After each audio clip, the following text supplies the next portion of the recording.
بات چل رہی تھی گزشتہ چند جمعوں سے کہ لوگ اس بات کو جان اور بھانپ لیے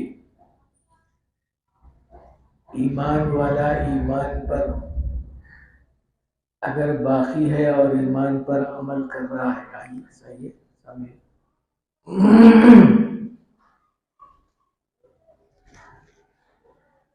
تو کسی کی مجال نہیں ہے کہ اس کے اوپر کچھ زیادتی کرے یا حکومت کرے،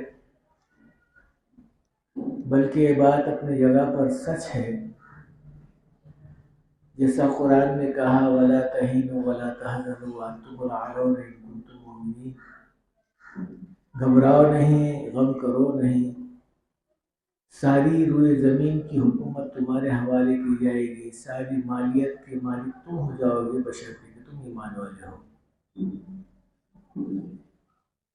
چونکہ قرآن میں جو بھی لکھا گیا ہے، آیا ہوا ہے، ہم تو یقین کرتے ہیں اور ہم پورا ایمان رکھتے ہیں۔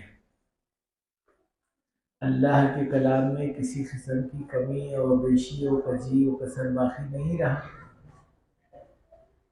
لیکن اس سے کہیں زیادہ، چونکہ یقین کی بنیاد اپنی جگہ پر ہے، لیکن عملی اعتبار سے یہود اور نصارہ اس پر بہت زیادہ زور دیتے ہیں۔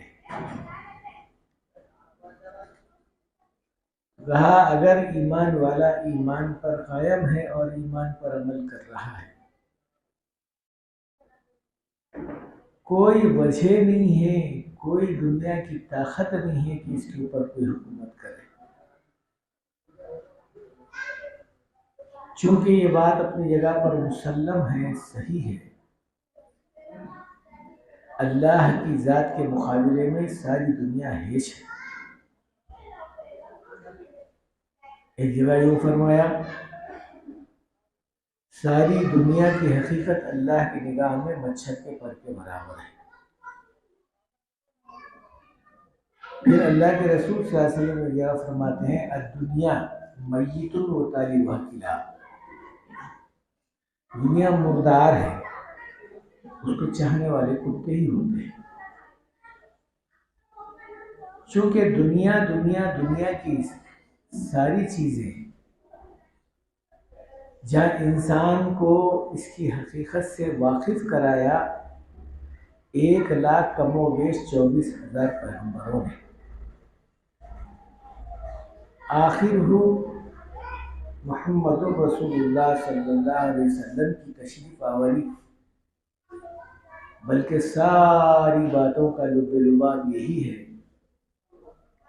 کہ دنیاوی زندگی کا ترجیح دینے والا انسان اخروی زندگی سے دور ہی نہیں ہوتا، بلکہ اللہ سے بھی دور ہوتا ہے۔ چنانچہ جب کبھی بھی دنیا میں لوگوں کے اندر یہ بات کی اللہ کی اہمیت کا اور اللہ کے نبیوں کی باتوں کی اہمیت کا معاملہ آیا، اللہ ان کو بہت اونچا بنایا۔ صرف اونچا ہی نہیں بنایا بلکہ لوگوں میں انہوں نے ان کو سرایا، اور پھر ایک حدیث میں ہے اللہ ان کو چمکایا۔ دنیا میں ظاہری اعتبار سے مال و دولت کی تو کمی ان کے پاس رہی، کھانے پینے کی چیزیں ان کے پاس کم رہی، لیکن چونکہ دین کی بات ان کے پاس رہی، اللہ کی، اللہ کے رسول صلی اللہ علیہ وسلم کی اہمیت ان کے دلوں میں رہی، تو وہ ساری کے سارے لوگوں کے اندر عزت والے ہی نہیں بنے، بلکہ فوقیت والے بھی بنے، اہمیت والے بھی بنے، لوگوں کی نظروں میں بڑھوتری کے قسم کے جو ہے لوگوں کا ان کا شمار ہوا۔ چنانچہ نمرود ساری دنیا کا بادشاہ گزرا، ان کے مقابلے میں حضرت ابراہیم علیہ السلام ان کے ایک معمولی کام کرنے والے کے بیٹے، جن کے باپ کا نام تھا آزر، کہ بت تراش تھا، ان کے گھر میں پیدا ہوئے حضرت ابراہیم علیہ السلام، ساری دنیا کا بادشاہ، اور ان کے مقابلے میں حضرت ابراہیم علیہ السلام کی ظاہری وقت کیا ہے، لیکن اللہ کے دین کی، اللہ کے محبت کی، اور اپنے انسانوں کے ہمدردی کی جو دل کے اندر کیفیت تھی، اس پر خداوند قدوس حضرت ابراہیم علیہ السلام کو دنیا میں ہی نہیں بلکہ بادشاہ کی نگاہ میں بھی زچا دیا، اور یہ کہا کہ وہ ساری کی ساری قوم میری مانتی ہے، لیکن یہ ایک ہی بچہ ہے جو میری نہیں مانتا، سارے لوگ مجھے خدا کہتے ہیں اور یہ کسی اور کو خدا بولتا ہے۔ چنانچہ بہت ساری باتیں آپ سنے بھی ہوں گے، کئی سزائیں دیا، کئی مرتبے ان کو ڈانٹا ڈپٹا، بلکہ باپ کے ذریعے سے وغیرہ وغیرہ ساری باتیں ہیں۔ تو حضرت ابراہیم علیہ السلام چونکہ اللہ کے نبی تھے، اللہ نے جو دل کے اندر اہمیت ڈالی تھی دین کی اور خداوند قدوس کے ایک ہونے کی، اس ایک کی بات کو لے کر جو آگے بڑھے ہیں، سارے کے سارے لوگ ان کے سامنے ہیچ ہو گئے، کہا کہ بھئی سب کو سمجھا سکتے ہیں لیکن یہ بچے کو سمجھانا مشکل کا مسئلہ ہے۔ لہذا جس وقت حضرت ابراہیم علیہ السلام کو آگ میں ڈالا جا رہا تھا، آپ کو معلوم ہونا چاہیے ایک معمولی بچے کو اتنی بڑی آگ جس کی بھاپ میلوں کوسوں دور جا رہی ہے، کیا بھائی اتنی بڑی آگ بجھانے کی، اتنی بڑی آگ سلگانے کی ضرورت پڑتی ہے؟ چونکہ ہم لوگ ہندوستان میں رہتے ہیں، یہاں کچھ لوگ میتوں کو جلاتے ہیں، ہم دیکھتے ہیں کہ بھئی تھوڑے سے آگ لکڑیاں وغیرہ لگا کر جلا دیتے ہیں تو جل جاتا ہے، ختم ہو جاتا مسئلہ۔ لیکن اتنی بڑی آگ صرف ایک معمولی بچے کو جلانے کے لیے یا اس کو سزا دینے کے لیے، تو یہ عقل کا فطور ہے۔ لیکن اس کے ذہن میں تھا کہ ایسی جو ہے سزا دوں کہ اس کو آتی دنیا یاد رکھے، مگر خدا کا معاملہ کچھ عجیب اور غریب ہے۔ پھینکنا کیسا، لگ جا کے ڈالنا کیسے، جوابدار لگا دیا، اتنا بے وقوف ہے، پہلے آگ لگا دیا پھر بعد میں پھینکنے کی سوچ رہا۔ واقعی اگر آدمی کے اندر عقل ہوتی تو پہلے یہ کام کرتا ہی نہیں تھا، ایک چھوٹے بچے کو اتنی بڑی آگ لگا دینا، اور پھر آگ بھی لگایا تو آگ لگانے سے پہلے ان کو لکڑیوں میں بٹھا دیتا پھر آگ لگاتا، مگر ایسا نہیں ہوا۔ یعنی عجیب اور غریب کیفیتیں ہیں، ذرا سوچنا، اگر سوچے تو آدمی سب کچھ آگے بڑھ سکتا ہے۔ اب اس کے بعد جس وقت میں پھینکا جا رہا ہے، آدمی جس وقت میں سزا کا مستحق ہونے کے بعد میں سزا کے لیے لے جایا جاتا ہے، اس وقت میں ہیبت سے اس کے دل کے اندر ایک قسم کی ڈر اور خوف پیدا ہوتا ہے۔ اسی لیے جس وقت میں اس کو سولی کا یا قتل کا معاملہ کیا جاتا ہے، اس وقت میں لے جاتے وقت میں اس کو پوچھتے کیا چاہیے تیرے کو، کیا چاہیے؟ تو اس وقت میں اللہ تعالیٰ کی طرف سے جبرائیل علیہ السلام کو بھیجا گیا، پوچھو ابراہیم کو کیا چاہیے؟ میرے جیسا نادان قسم کا ہوتا تو ہوتا کہ آگ سے بچائیے،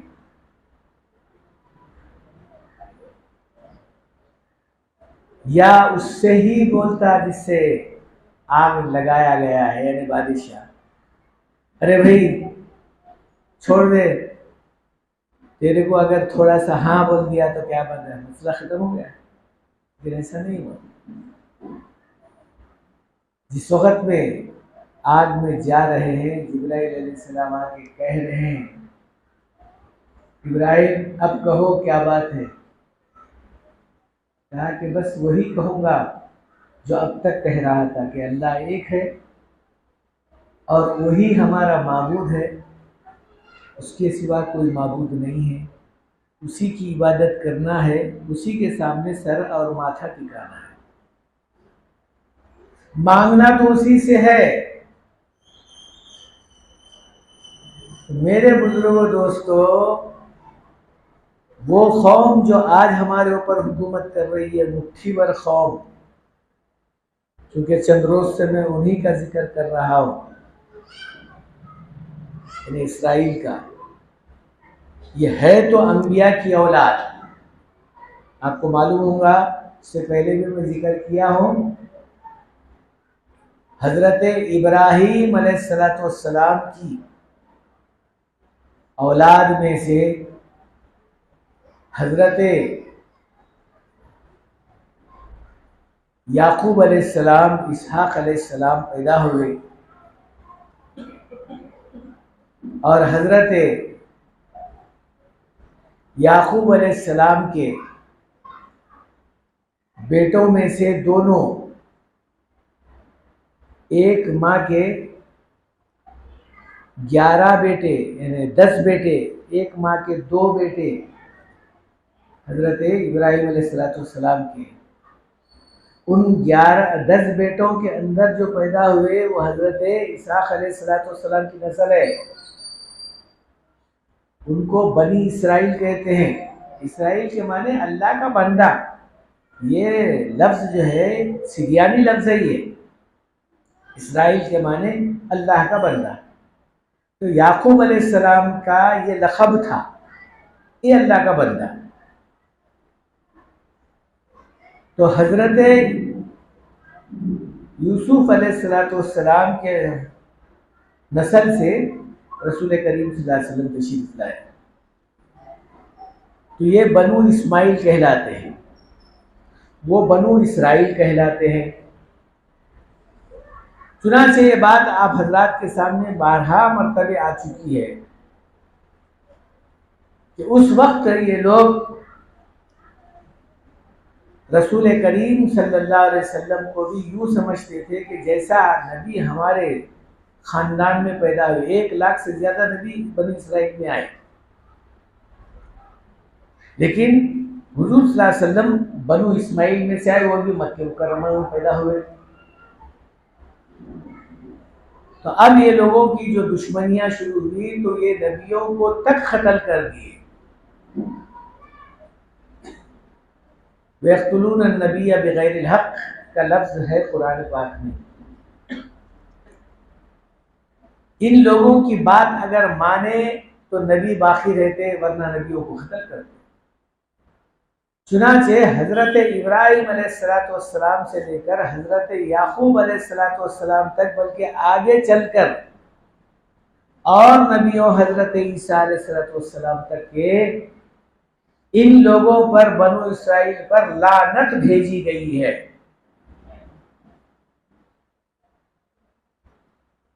کوئی ان پہ سرفرازی کا مسئلہ ہی نہیں ہے، لیکن چونکہ ہوشیار قوم ہے، یہ سوچتی ہے کہ بھئی آخر آسمانی کتابوں میں ہے کیا، ایک بار ذرا سا بیچ میں درمیان میں بولتا چلو آپ لوگوں کے بھی ذہن میں رہے، ایک عمل ہے جادو،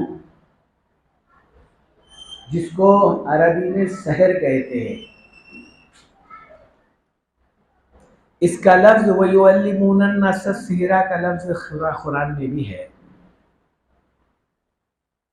آدمی جیسے تلوار سے آپ کی گردن نکالنے کے بعد آپ کی جان جا سکتی ہے،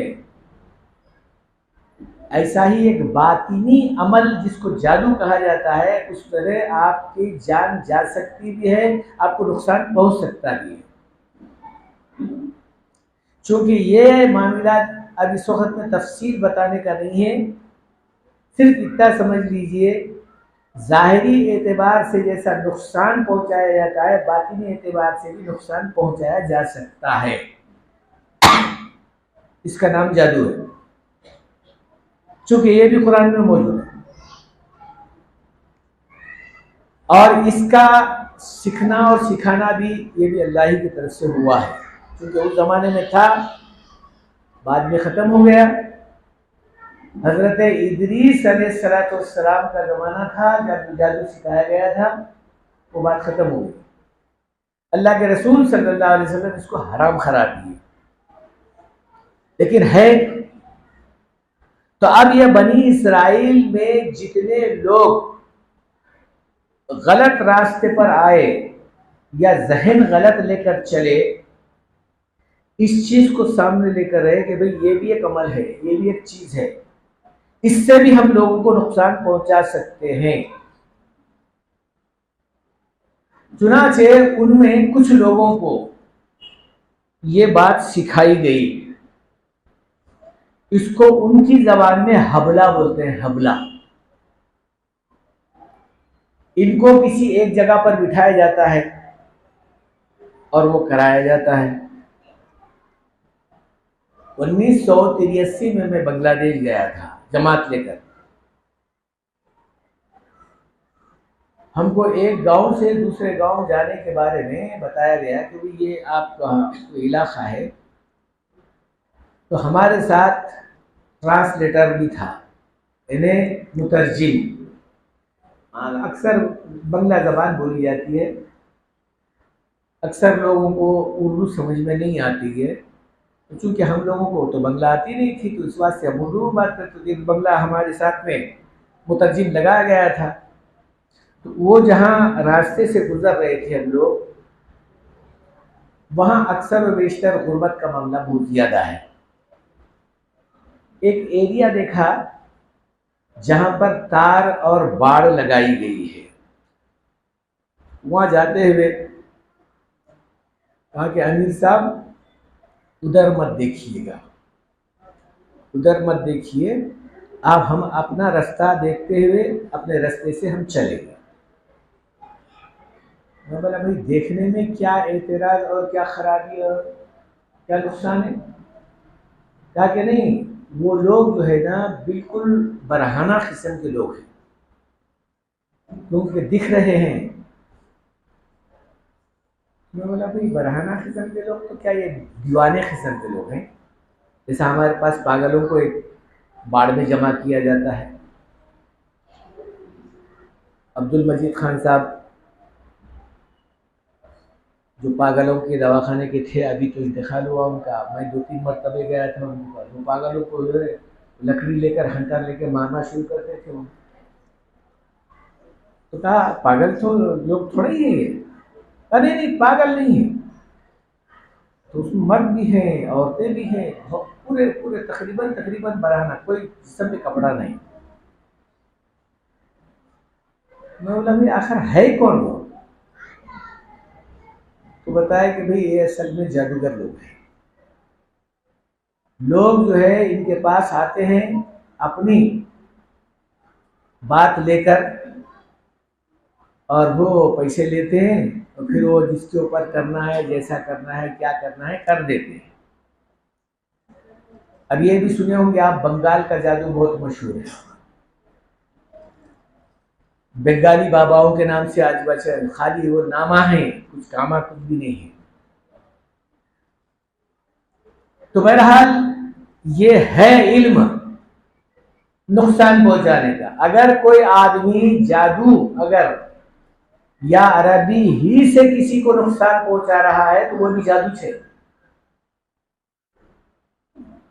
کسی دوسرے علم سے نقصان پہنچانے کا نام جادو وہ نہیں. عربی ہی سے بھی اگر کسی کو نقصان پہنچا رہا ہے یا تکلیف پہنچا رہا ہے تو وہ بھی جادو ہی کے اندر شمار ہوتا ہے.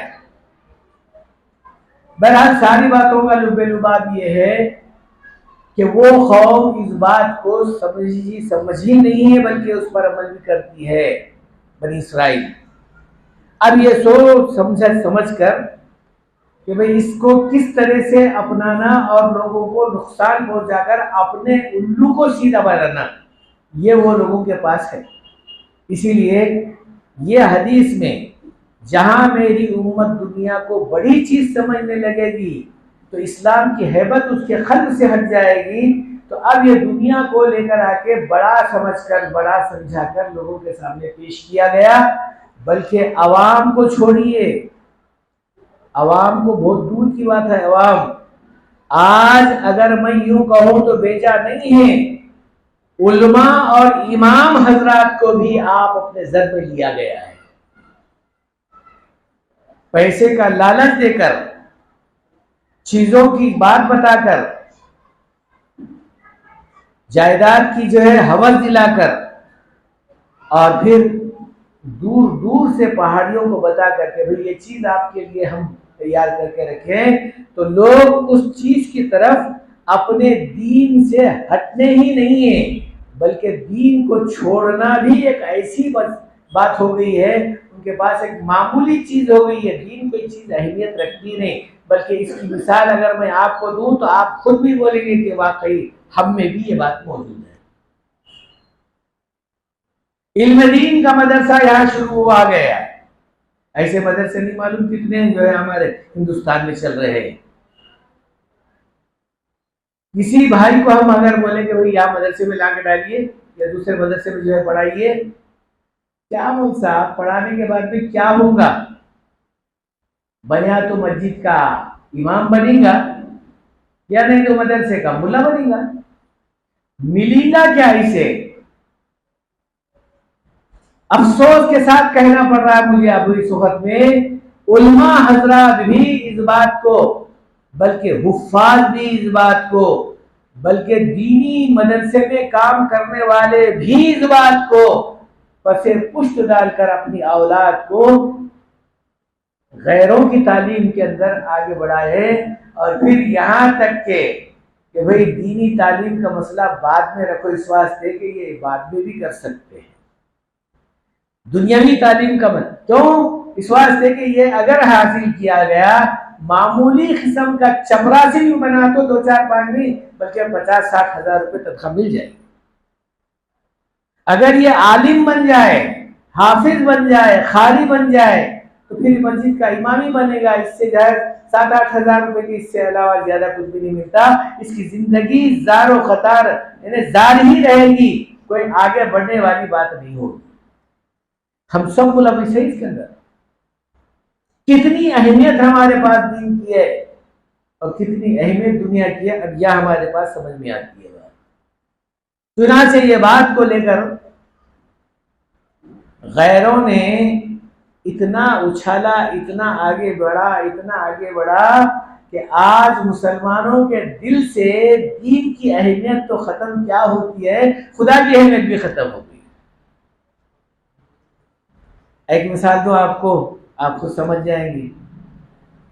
سونے کا ایک بت لے کر آ کے آپ کے سامنے ٹھہرا کر آپ سے کہا جائے گا کہ یہ ارے وہ صاحب ہمارے کو کیا بولتے ہیں، ایک معمولی قسم کا سڑک چھاپ آدمی، بکریاں چرانے والا آدمی بولتا ہے، اس سے کچھ ہوتا ہے؟ اس سے کیا ہوتا ہے؟ یہ تو بت ہے یہ. لیکن اس کا ایک چھوٹا سا پرا نکال کر 1 تولے کا آپ کے حوالے کر دی. دیکھو اس سے 1 تولہ 50-60 ہزار روپے ملتے ہیں صاحب. 1 تولے میں سب کچھ ہوتا ہے. ارے بت سے کچھ نہیں ہوتا. اور 1 تولے سے آج تقریباً جہاں ووٹ کا مسئلہ آیا ہوا ہے، نوٹ دے کر لوگوں کو اپنے اندر میں لیا جا رہا ہے۔ مگر میرا اشارہ آپ لوگوں کو غیر غلط باتوں کی طرف راغب کرنا نہیں ہے، بلکہ یہ بات کو سمجھانا ہے کہ ہم لوگ دنیا کو کتنا بڑا سچ سمجھ رہے ہیں اور دین کو کتنا اہمیت دے رہے ہیں، بس یہ سمجھانا ہے۔ چنانچہ اللہ کے رسول صلی اللہ علیہ وسلم کے اس کہنے کے مطابق جہاں ان لوگوں کی کانفرنس ہوئی، گزشتہ میں یہ بات بولتے بولتے چھوڑ دیا، اس میں 3 باتوں کو وہ لوگ اس کے اندر پاس کرے، ریزرویشن پاس ہوا تھا۔ پہلی بات، توحید کو ختم کر دیا جائے، یا توحید کی ان کے اندر سے اہمیت کو نکال دیا جائے، اللہ کی بڑائی کو ان کے قلب سے ہٹا دیا جائے، دنیا کی اہمیت ان کے دلوں کے اندر بٹھا دیا جائے۔ تو میرے بزرگوں دوستو، جس وقت حضرت عمر فاروق رضی اللہ تعالیٰ عنہ اس فلسطین میں جہاں وہ لوگوں کے قبضے میں آج یعنی یروشلم میں مسجد اقصی اب ان کے قبضے میں ہی ہے، اس زمانے میں بھی انہیں کے قبضے میں تھا، حضرت عمر فاروق رضی اللہ تعالیٰ عنہ اپنی فوج کو بھیجائے، کہا کہ جاؤ لڑو اور پھر ان کو اصل میں دین کی دعوت دو، اگر مانتے تو ٹھیک ہے، نہیں تو جنگ کرو۔ جس وقت پہ یہ پہنچے تو اب وہ لوگوں کو یہ معلوم ہوا کہ ان لوگوں کے اندر ظاہری اعتبار سے ہتھیار نہیں ہے، ظاہری اعتبار سے کوئی طاقت نہیں ہے، چیزیں نہیں ہیں، مال و دولت نہیں ہے، بلکہ کپڑے پہننے کو نہیں ہے، کھانا کھانے کو نہیں ہے۔ یہ لوگ ہم سے لڑیں گے کیا؟ لیکن چونکہ ایک چیز ان کے اندر ہے، وہ ہے ایمان۔ جب تک یہ ایمان میں پختے اور پکے ہیں، ان سے لڑنا تو کیا، ان کے خاص قریب جانا بھی گویا اپنے آپ خبر بنا دینا ہی ہے۔ چاہے ہم اپنے نزدیک کتنے ہی لاکھوں کے ہو اور یہ اکیلا ہو، ہم لوگ نہیں کر سکتے۔ چنانچہ اب یہ لوگ آپس میں مشورہ کر رہے ہیں، میں پیوستہ بھی یہ بات آپ کے سامنے ذکر کیا تھا، مشورہ کر رہے ہیں۔ اب یہ پادریاں، یہ جتنے بھی جو ہے یہودی علماء وغیرہ وغیرہ مشورہ کر رہے ہیں، بھائی ان کا جو بڑا ہے، جو ذمہ دار ہے، ان کا جو خلیفہ ہے بادشاہ، چند بادشاہوں کے اوپر جو بادشاہ ہوتا ہے اسے خلیفہ بولتے ہیں۔ جیسا ہمارے ہندوستان کا ایک بادشاہ جس کو ہم پرائم منسٹر کہتے ہیں، ایسے چند ملکوں کا جو بادشاہ ہے ان کے اوپر ایک بادشاہ، اس کو بولے خلیفہ۔ تو یہ تھے حضرت عمر فاروق رضی اللہ تعالیٰ عنہ، 3 پاؤ حصے پر ان کی خلافت چلتی تھی، یعنی دنیا کے۔ اب یہ لوگ بولے کہ بھائی آپ سے لڑنا، آپ کے ساتھ جنگ کرنا، خون خرابہ کرنا، مارنا مرنا، یہ معاملہ بعد کی بات ہے۔ تمہارے ذمہ دار کو اگر بلایا جائے، وہ اگر آ جائے تو ہم بغیر لڑائی کے، بغیر کسی قسم کے خون خرابے کے یہ چابیاں آپ کے حوالے کر دیں گے۔ اب چونکہ مسلمان کسی کے بات کو غلط بھی نہیں سمجھتا، جھوٹ بھی نہیں سمجھتا، اس پر یقین بھی کرتا ہے۔ جراح رضی اللہ تعالیٰ عنہ اس کے کمانڈر تھے، کہنے لگے کہ اچھا، بعض جگہ پر حضرت خالد بن ولید رضی اللہ تعالیٰ کا نام آیا ہے، ان کو سامنے کیا گیا، یہ ہمارے ذمہ دار ہے۔ کہا نہیں، یہ ذمہ دار نہیں، ذمہ دار جو سارے مسلمانوں کا ذمہ دار ہے اس کو بلایا جائے۔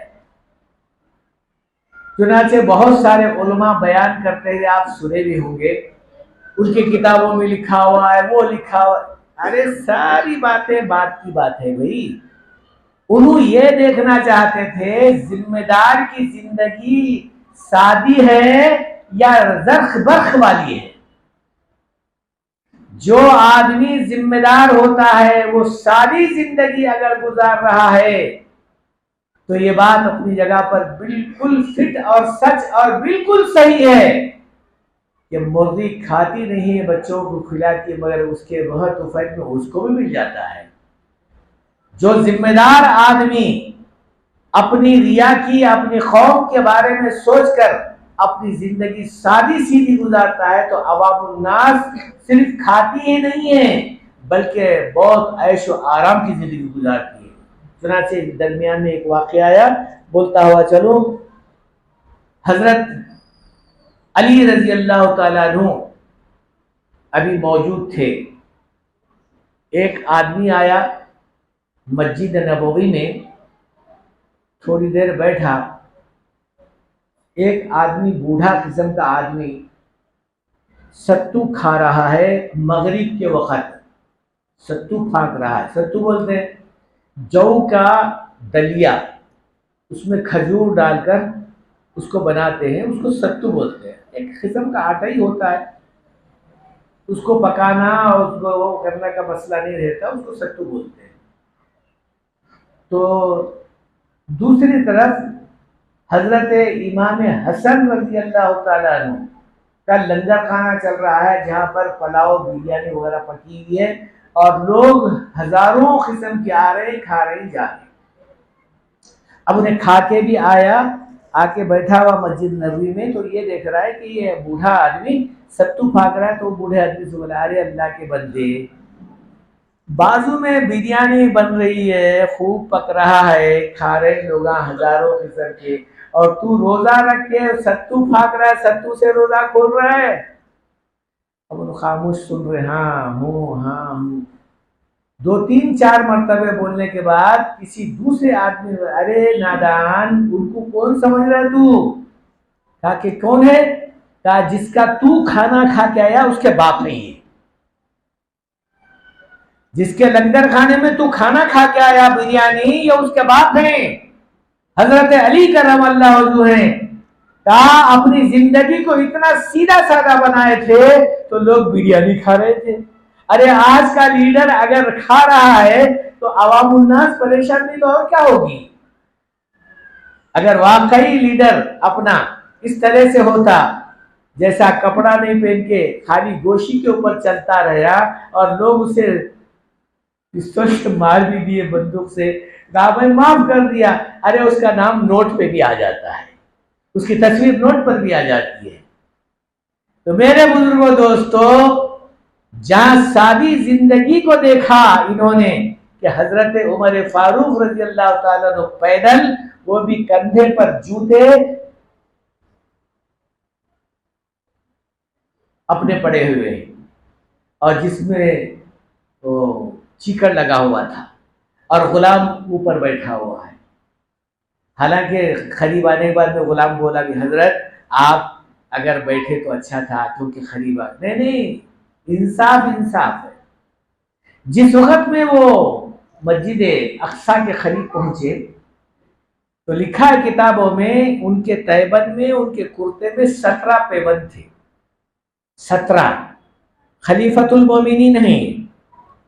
آج ہمارے بھی ہم واز بیان کر رہے ہیں، ہمارے پاس ایک کم کرتے میں ایک بھی پیون نہیں ہے، ان کے پاس 17 پیون تھے۔ ایک پیون کو کپڑا نہیں تھا تو چمڑے کا لگایا ہوا۔ جب دور سے دیکھے لوگ، کہا کہ ان کا سربراہ اتنی سادی زندگی گزار رہا ہے تو ان کی قوم بہت عیش و آرام کی زندگی گزار رہی ہے، کہ ان سے لڑنا گویا اپنی خبر بنانا۔ بہترین بات ہے کہ ان کے حوالے چابی دے دی گئی ہے۔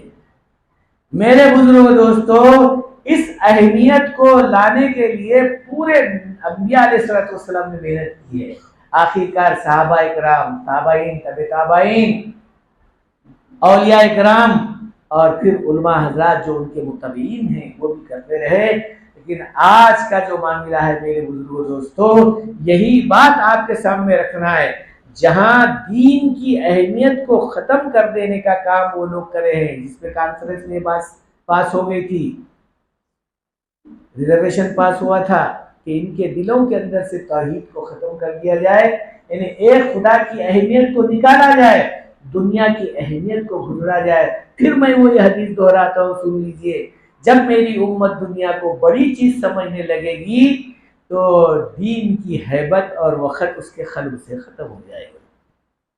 آج ہمارے اندر جو دین کی ہیبت ختم ہو گئی ہے تو پھر ہم آج نہیں معلوم کون سی جگہ سے، کہاں سے، کدھر سے کیا ہو رہے. وہ اللہ ہی ہمارا حافظ ہے، اللہ ہی ہمارا جو ہے نگہبان ہے. اللہ ہماری حفاظت کرے. جان تو جاتی ہے، چاہے آج نہیں تو کل تو چلے جاتی ہے. اگر شہادت کا معاملہ نہیں ہوا تو کم سے کم ملک الموت آ کر تو آپ کو لے کر چلے ہی جاتا ہے.